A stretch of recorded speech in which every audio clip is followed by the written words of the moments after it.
का यूनिट तो सेट हो गया अपना। अभी हम आगे बढ़ते हैं हमारे स्केच बनाने के लिए। तो मैंने जैसे आपको पहले बताया कि हम लोग ले सकते हैं कोई भी फ्रेम। तो फिलहाल मैं यहाँ पे फ्रंट प्लेन ले रहा हूँ और यहाँ पे उसको सिलेक्ट करता हूँ। सबसे पहले ये है स्केच। तो स्केच क्या काम करता है वो मैं आपको सिखाता हूँ।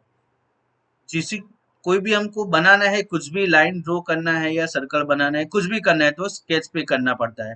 तो पहले स्केच सिलेक्ट कर सकते हैं। तो स्केच सिलेक्ट किया तो यहाँ पे हमारा प्लेन ओरिएंटेशन हो गया। प्लेन ओरिएंटेशन होने के बाद हम हमारा जो ऑप्शन है वो खुल जाता है। तो हम आज सीखेंगे लाइन, ये सर्कल, आर्क, रेक्टेंगल। सबसे पहले हम लाइन सीखना है तो लाइन में डायरेक्ट भी इसको क्लिक कर सकते हैं या फिर यहाँ पे साइड से भी क्लिक कर सकते हैं। तो पहले लाइन सिलेक्ट करेंगे। लाइन में सिलेक्ट करते ही आपको एक डायलॉग बॉक्स और मिल जाएगा। यहाँ पे प्रॉपर्टीज मैनेजर भी खुला है। यहाँ पे डायलॉग बॉक्स में हमको कितनी लाइन मिल सकती है? ए स्केच, हॉरिजॉन्टल, वर्टिकल और एंगल। तो मैं आपको फटाफट सिखा देता हूँ कि क्या क्या है लाइन में। एस स्केच सिलेक्ट करके हम लाइन बनाएंगे तो वो आप देख सकते हैं कहीं भी मूव हो रही है। ऐसा ऐसा कहीं भी बना सकते हैं लाइन। ये यहाँ पे बनाना है तो यहाँ पे बनाओ, यहाँ पे बनाओ, यहाँ पे बनाओ, यहाँ पे बनाओ या यहाँ पे बनाओ। ये हो गई एस स्केच। अगर आपको कमांड खत्म करना है तो यहाँ पे आप एस्केप कर सकते हो या फिर सिलेक्ट कर सकते हो। सिलेक्ट करने के लिए राइट क्लिक करके सिलेक्ट करना है। एस्केप तो आप कीबोर्ड से भी कर सकते हो। ये हमने देखा पहली लाइन, लाइन टाइप में पहली लाइन। अभी दूसरा हॉरिजॉन्टल लाइन है। अगर आपका ऐसा रिक्वायरमेंट है कि आपको खाली हॉरिजॉन्टल लाइन ही चाहिए, नहीं वर्टिकल, नहीं एंगल में कुछ भी नहीं, तो हॉरिजॉन्टल लाइन आप कभी भी कुछ भी कहीं भी लाइन बनाओगे तो वो पूरा हॉरिजॉन्टल ही होगा। आप चाहे कुछ कर सकते नहीं हो, खाली हॉरिजॉन्टल लाइन ही ड्रॉ होगा। यहाँ पे कुछ रेफरेंसेस आपको चाहिए तो उसके लिए ये बहुत इंपॉर्टेंट है। फिर आपको यहाँ पे ओके कर दोगे तो ये भी कमांड चालू रहेगा, लेकिन आपको ऑप्शन दूसरा मिलेगा। यहाँ पे वर्टिकल है तो वर्टिकल पे जाते हैं तो सेम हॉरिजॉन्टल की तरह ही ये वर्टिकल लाइन है। तो पूरा ये वर्टिकल ही बनेगा, ये कोई आड़ा तिरछा नहीं जाएगा, पूरा वर्टिकल लाइन बनेगा। इसको भी हम ओके कर देते हैं। उसके बाद में है एंगल लाइन। एंगल का मतलब तो आपको सब लोगों को पता है कि एंगल में माने कोई भी एक निश्चित कोण है। तो यहाँ पे हम ये अभी फ्री लाइन है, लेकिन यहाँ पे जो नीचे है एंगल में जैसे ही जाते हैं हम, तो एंगल में यहाँ पे पैरामीटर्स में लिखा हुआ आता है। तो हमको कितने एंगल का लाइन चाहिए वो हम लिख सकते हैं। 30 डिग्री, 50 डिग्री, जो भी है लिख सकते हैं हम। मैं फिलहाल यहाँ पे 50 डिग्री ले रहा हूँ। उसके बाद में मैंने यहाँ पे क्लिक किया तो हमारा लाइन जो भी है 50 डिग्री पे ही रहेगा, कहीं इधर उधर नहीं जाएगा। मतलब जो भी आपको पर्टिकुलर जो डिग्री पे सेट रखना है लाइन को, पूरे ड्राइंग बनाते वक्त या कहीं भी कैसे भी, तो आप रख सकते हैं। इसी तरह ये लाइन कमांड में पूरा है।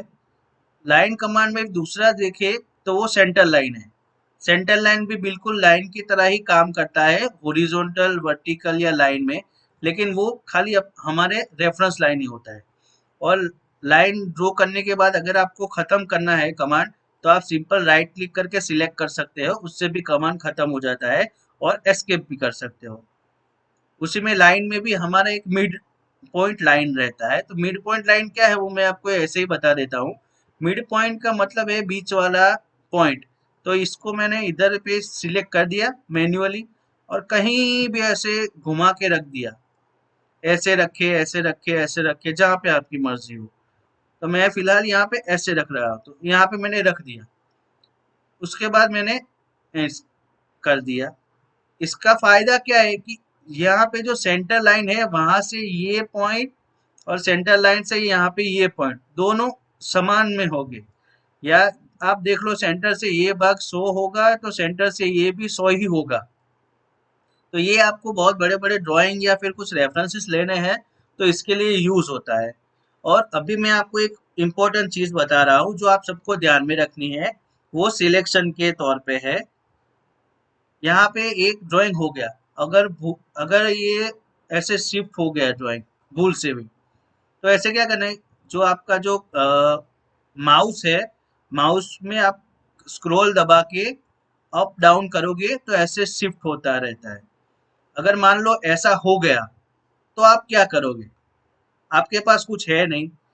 तो यहाँ पे हमने आगे भी एक देखा था नॉर्मल टू, तो यहाँ पे आप इस पे राइट राइट क्लिक करोगे और ये है नॉर्मल टू।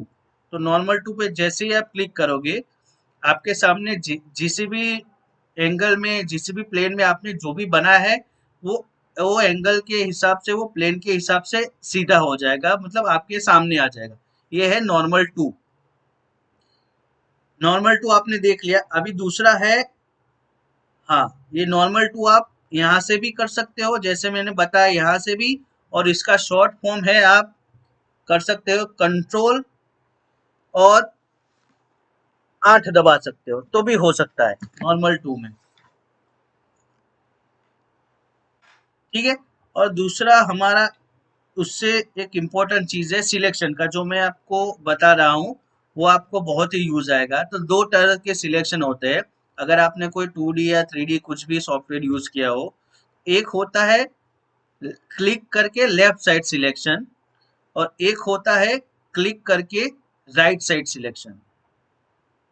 उसमें क्या होता है, अगर क्लिक करके जो राइट साइड सिलेक्ट करोगे आप, तो उसमें क्या होगा कि जो पूरी एंटिटी, मतलब पूरा जो स्केच का जो पूरा भाग रहेगा, जिसके अंदर ये स्क्वायर के अंदर जो भी पूरा का पूरा हिस्सा आएगा उसका, वो ही सिलेक्ट होगा, और जो छूट गया है वो सिलेक्ट नहीं होगा।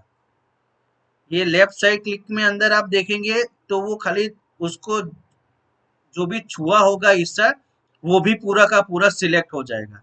तो इसको आप आसानी से यूज कर सकते हैं।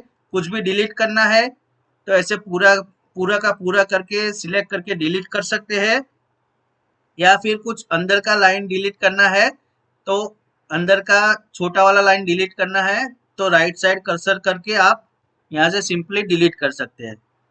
या पूरा पूरा डिलीट करना है तो पूरे का पूरा ऐसे लेफ्ट साइड से करके सिलेक्ट हो जाएगा, वो पूरे का पूरा एक साथ डिलीट हो जाएगा। हम अभी इसके आगे बढ़ते हैं, लाइन के आगे